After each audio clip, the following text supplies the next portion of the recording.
Hey guys, I'm the 50s kid. This is an E46. It's a 2004 325 Ci and it cranks, but it doesn't start. So I'm going to show you how to diagnose a problem like this and solve it. So let's get started. So the last time you guys saw this car, it was all apart in pieces. Lots of things were missing. Obviously, I've put it back together and we should be good now, except it cranks and it doesn't start. And you know, with an M56 engine, this problem could mean that your fuel pump is dead and that you're going to have to drop the whole tank in order to change the fuel pump. Not just drop the tank, but completely replace the tank in order to change the fuel pump. So I think we should start there. Let's just confirm and make sure that the fuel pump's working, everything's good. Okay, let's try to start it, see what that sounds like. Okay, sounds pretty good. So we want to make sure that the fuel pump's running. Best way to do it really is to turn the ignition on, listen for that 2-second prime. You'll hear the fuel pump just prime for 2 seconds and then shut off. It's kind of a distinctive sound. At least it is on my car. Let's see how it sounds on this car. Okay, I heard it, but you guys might not have heard it because I am using a lapel mic. So let me get you down on here. I'm gonna pull up the back seat and then we'll see, hopefully we can hear it. Okay, there, I've pulled up the back seat. This cover plate's missing. So we're just gonna keep sort of focused down here. That's where the fuel pump is. And we'll see if we can hear it. I'm gonna turn myself towards it.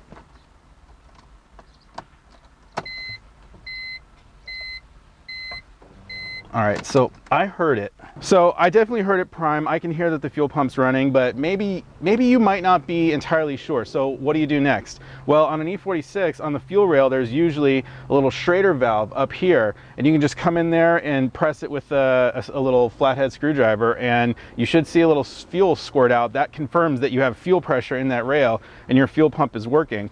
This is an M56 engine and I don't have that luxury. For emissions reasons, they just close off all openings and passages in order to make this thing a super ultra low emissions vehicle. So what we have to do on this one is just kind of loosen up the fitting on the back of the fuel line, the fuel rail right there, and we'll see if a little bit of fuel squirts out. Because of this situation with the M56 and not having a Schrader valve, that actually makes testing fuel not as easy as on a regular E46 on an M54 engine. So that's kind of a bummer. Okay, I'm gonna get this off. Okay, you see the fuel squirting out of there right there? Fuel pressure. That's confirmed. Fuel is not the issue with this car. We're gonna move on to checking the ignition system. We're gonna check for spark. Now this is a spark checker. You can buy these anywhere, any auto parts store. How you use these is you're going to pull out a coil, you're going to plug it in, and then we're going to hook to a ground on the car, which can be one of these bolts. Here, we'll use this right here. Use the engine hook right there.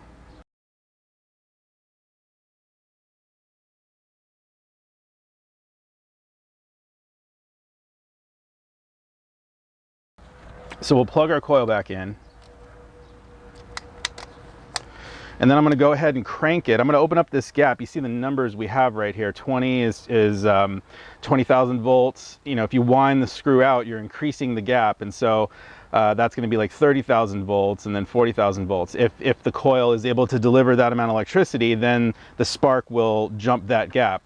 So I usually like to go about 20,000. That should be a good test just to see if we've got spark there. So you guys are going to watch this. I'm going to crank the car and we're going to see if we have spark. Oh, okay, the battery is dead. I need to throw my jump pack on here real quick.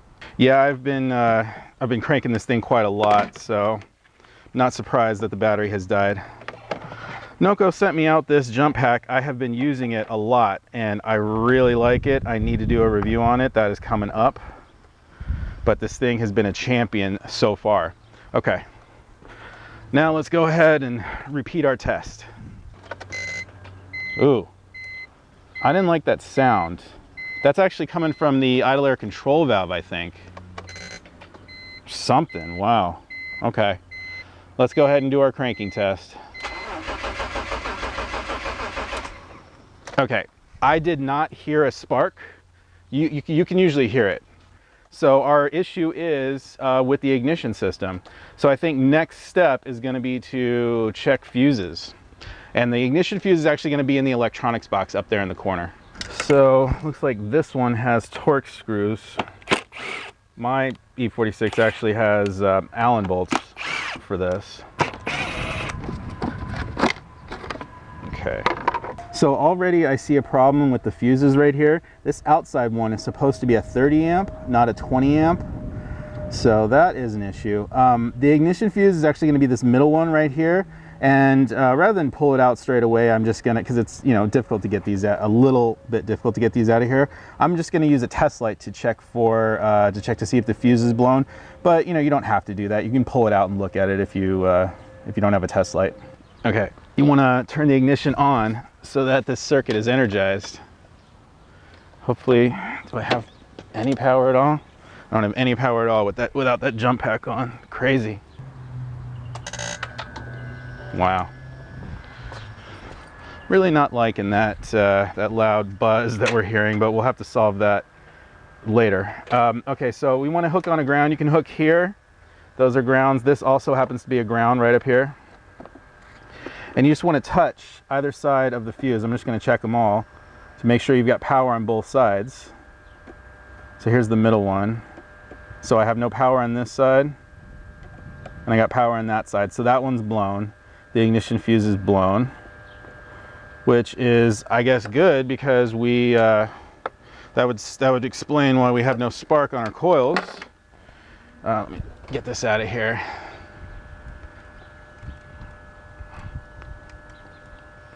I can tell that somebody's been in here doing stuff because there's a cover missing from this thing. There's supposed to be a little cover on it right here, so that's already missing.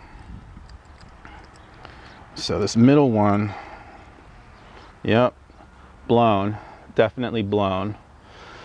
And the question is, why did it blow? I'm hoping that it's not going to blow again when I put a new fuse in there. Why did it blow? I mean, it could be like a coil's bad. You know, maybe like a coil primary is shorted and has less resistance, so it's drawn more current and popping the fuse. That could be it. So I don't know. Let's pop a new fuse in it. I'll use this 20, and I think I have some fuses with me. I'm gonna see if I have a 30 that I can pop in here. Okay, so I found a 30 amp fuse to put in here, and I turned the ignition off just now for when I'm putting these back in. Okay, we didn't get that buzz this time, which is nice. All right, let's check for spark now. Whoa, okay. A little bit of residual fuel in there. Actually, well, the fuel pump's actually working, right? So of course it's gonna run.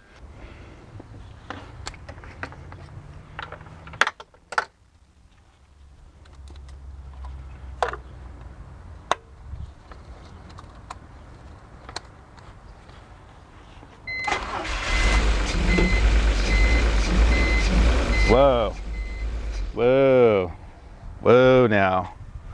That doesn't sound too good. We've got some kind of weird surging problem going on. And I'm also, if I'm not mistaken, I think I felt like a miss going on in this car. It felt like one cylinder was skipping, was missing.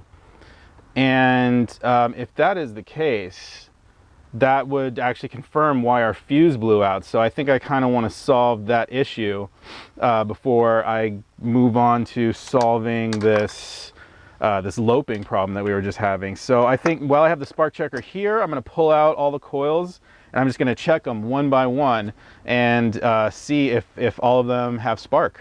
Okay guys, so I've checked coils 1 through 5 and they're all working, they're all good. Coil number 6, however, and you know, it's going to run because I haven't unplugged the fuel pump, but here.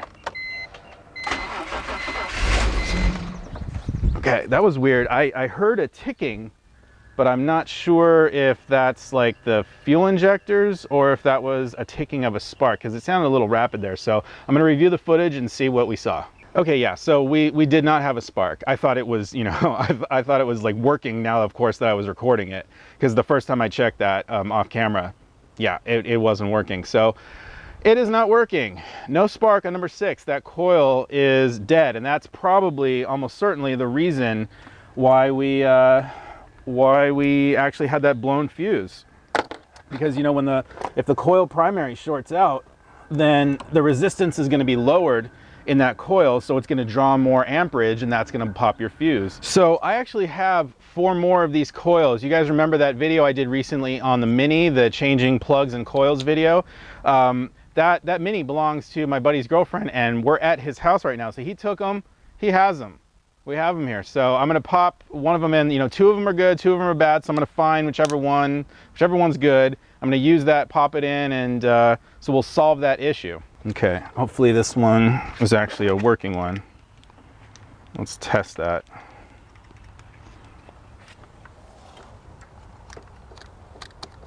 And my jump pack is all depleted because we've been using it. We have been using it so much lately. It's been a real champion, but it's depleted now.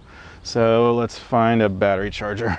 This thing has actually been a rock star. We've used it like 20 times on this latest charge. There was actually like a Corvette in my buddy's backyard. He was like storing it for someone. It's been there for a year, and the battery was totally dead. So we used this to jump start it, but then of course it had no fuel, so it kept dying while he was like driving around the alley and trying to drive from his backyard to his front yard. And you know, we kept starting it, and eventually he just gave up and went to go and get some fuel. And I left this with him, and he told me he used it several more times to jump start the thing and get it into the driveway so he could change the oil on it or something like that. But yeah, it's and then I've used it, you know, a couple times here, and I don't know, and before that I used it a whole bunch of times. It's an awesome thing. I got to do a review on it, but anyway, yeah, let me get this battery charger on here. We'll put it on for a little while, and we'll confirm and make sure that the car's starting up good. Okay, let's repeat this test.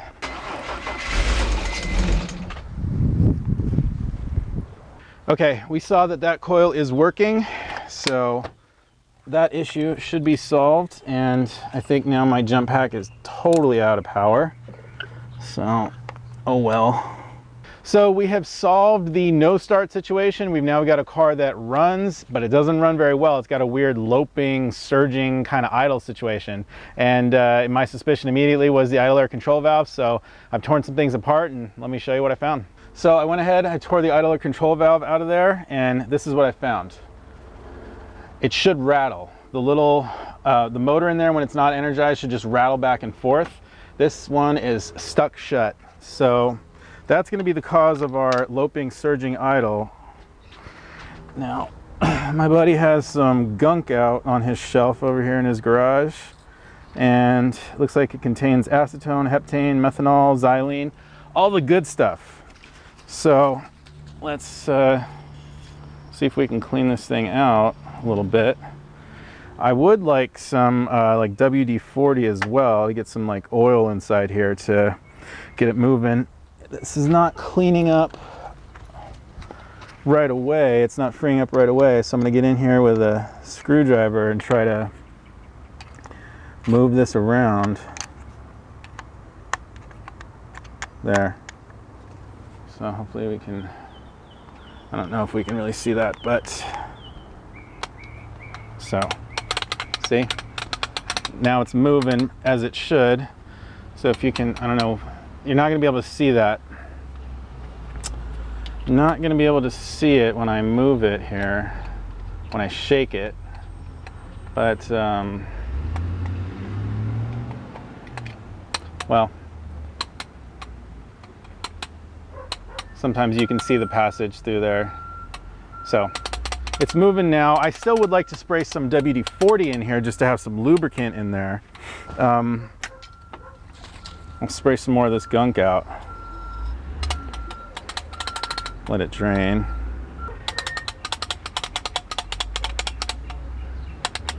Actually, this has done a really good job.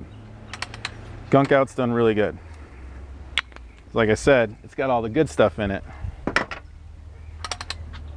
So now that is, so you can even see the opening through there. Now it's turning freely, spinning quite freely and nicely. So I'm gonna pop this thing back in and we'll see if we've cured our surging idle.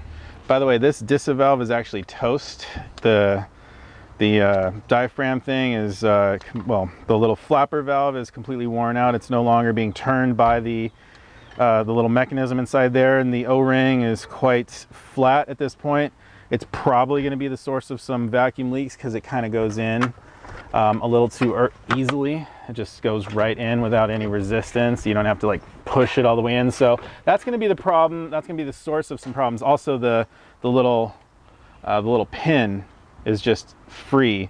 So, you know, this is the worst case scenario on your DISA valve. You got to be careful when you're taking this out of there because that pin could actually fall out and fall into the intake.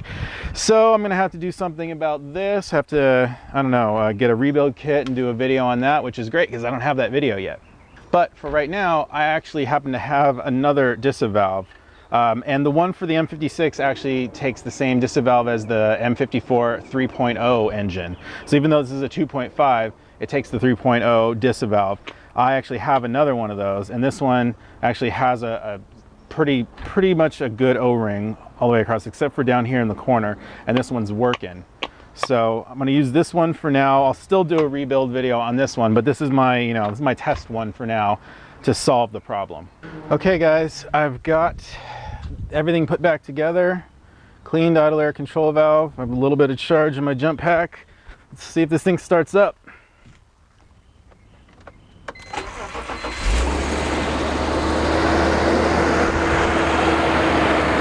Okay. No more surging.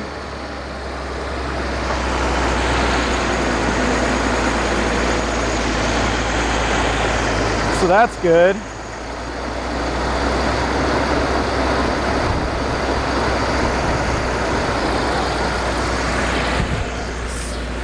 Sounds like it's idling a little fast. But she is running. So hey, we're solving more problems here. Well, I think that's enough for one video. That's actually quite a lot. I showed you how to solve a crank no start situation, and then you even got to see how to solve a weird loping idle situation as well. If you enjoyed the video, please toss me a subscribe. I mean, why aren't you subscribed yet? Who else is making great videos like this? I'm the 50s Kid. Thanks a lot for watching.